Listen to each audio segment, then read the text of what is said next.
All right, so let's get on with the article. So she talks about there were years, really decades, and some of these are quotes, but there were years, really decades, where investors overlooked mobile home parks. This is certainly true. And a really small number of astute investors saw past the stigma of investing in trailers or trailer parks, and they were somewhat quietly buying up mobile home parks.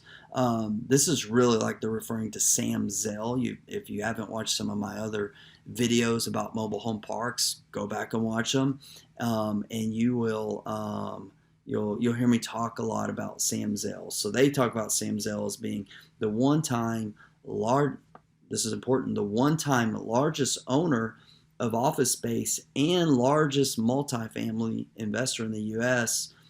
They say is arguably the most successful real estate investor in the world, or at least the U.S. I say it's not arguable, he is. And they get into that Sam Zell currently has approximately 158,000 mobile home park pads. 158,000 pads, not parks, but pads. So the story with this is that, as to my understanding, and read Sam's book. He doesn't have a book about mobile home parks. His book about just his career in investing and things like that.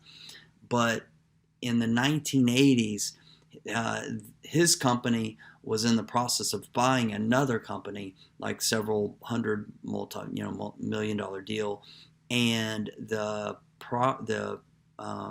company they were buying, one of their assets was a mobile home park. And so Sam, called one of his guys in. He said, "Hey, I need you to go out and take a look at this thing, figure out what we have to do to get rid of it."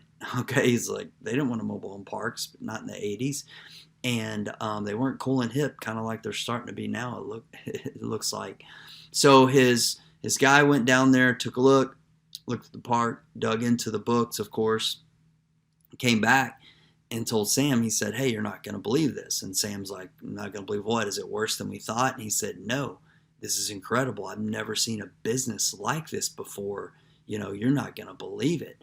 So long story short, Sam, being a very savvy, obviously, real estate investor, and just really, way before his time, they started buying parks in the 80s, continued on in the 90s, here into the 2000s.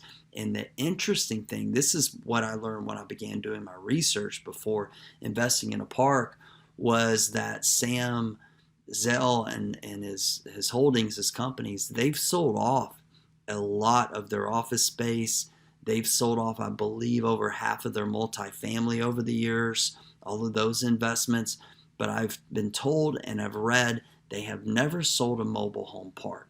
So that was very interesting. So basically, this section of the article is talking about, that for years, nobody really looked at this. They turned their nose up at it, didn't really take the time to dig into the model and see how really great the model is for the investor and also for the community. And the masses are starting to catch on, but these are some of my notes, that the masses are starting to catch on. You're starting to see a lot about it in other YouTube shows, podcasts, social media, workshops. And I am, just a quick plug, going to be doing a workshop here in the next few weeks. So if you're watching this before the workshop, make sure you like and subscribe to this and reach out. We'll give you some information. And if you're watching a recording, hit us up also, private message, or hit me up on brantphillips.com or anywhere on social media, really. And I can give you, we'll have a replay about that. But what we're going to be talking about are ways that you can find these deals in your local community, how you can analyze them, ways that you can profit from them without even buying them, aka wholesaling them. You can wholesale them to me. You can wholesale them to other investors. Hopefully you'll give me a chance if you're working a deal. But we're going to go through some of the due diligence items that we look at when we're analyzing a park, we're analyzing a deal, and how to value it, and how to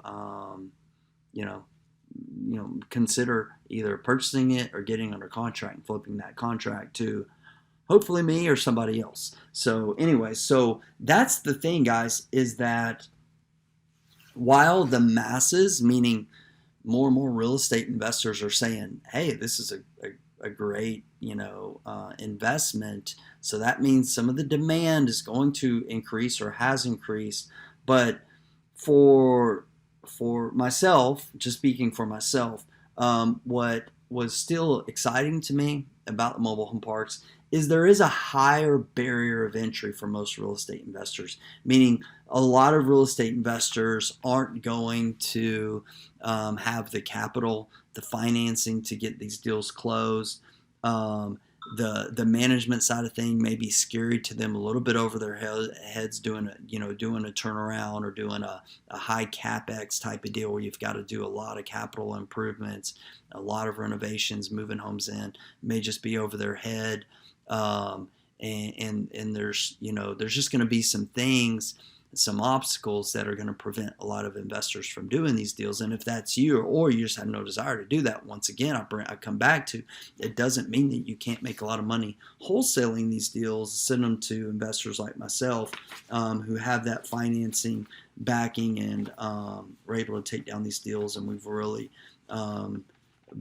learned a lot in the parts that we've done and focused a lot on really dialing in the turnaround time, learning some efficiencies with that, and also the management side of things as well. So while there may be some obstacles into getting into this asset class, if you will, it doesn't mean that you can't monetize it, or it doesn't mean that you can't build, learn, educate yourself, and learn how to acquire these properties as well. That's some of what I'll be covering in my workshop coming up.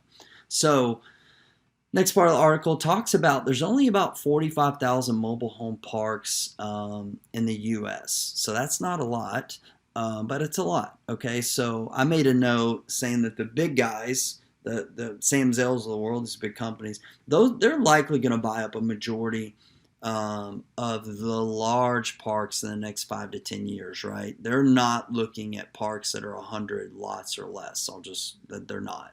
That doesn't move their needle in the amount of capital that they need to put to work. So therein lies another opportunity for smaller to mid-size investment guys and gals and companies like myself, and maybe you watching this video, is there's a lot of opportunity in the small to mid-size market, right? 15 units, I bought one that was 15 lots, or anywhere up to 100 lots. And it doesn't mean that you can't do a 100 lot deal. It just means there's going to be more competition with that in that space. So she also talks about, with an annual rate of return, this is just kind of funny to me, with an annual rate of return of 4% or more, roughly double the average U.S. real estate investment trust return. Wow.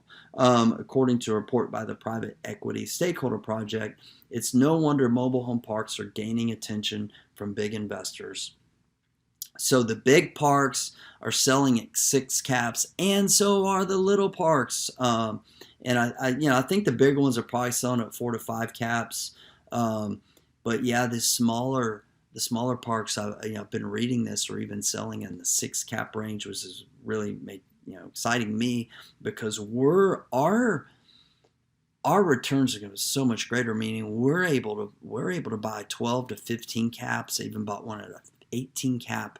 So we're able to get some really great deals, like honestly, some really great deals. And it's not that we're just stealing these from the sellers or anything like that. It's just that they don't have a long line of buyers knocking down their door. There's a lot of deferred maintenance. There's a lot of work to be done. And so, the uglier they are, the cheaper that you buy them. But they're still typically cash flowing, There's just a lot of work that needs to be done. So let's get back to the article here. So she's interviewing somebody, and they say, yes, mobile home parks are good investments, and I see them continuing to be a very attractive investment grade real estate for buyers that are looking for return and being more recession proof, primarily because of the lack of affordable housing in and around urban areas, where you're seeing even now in the suburbs become.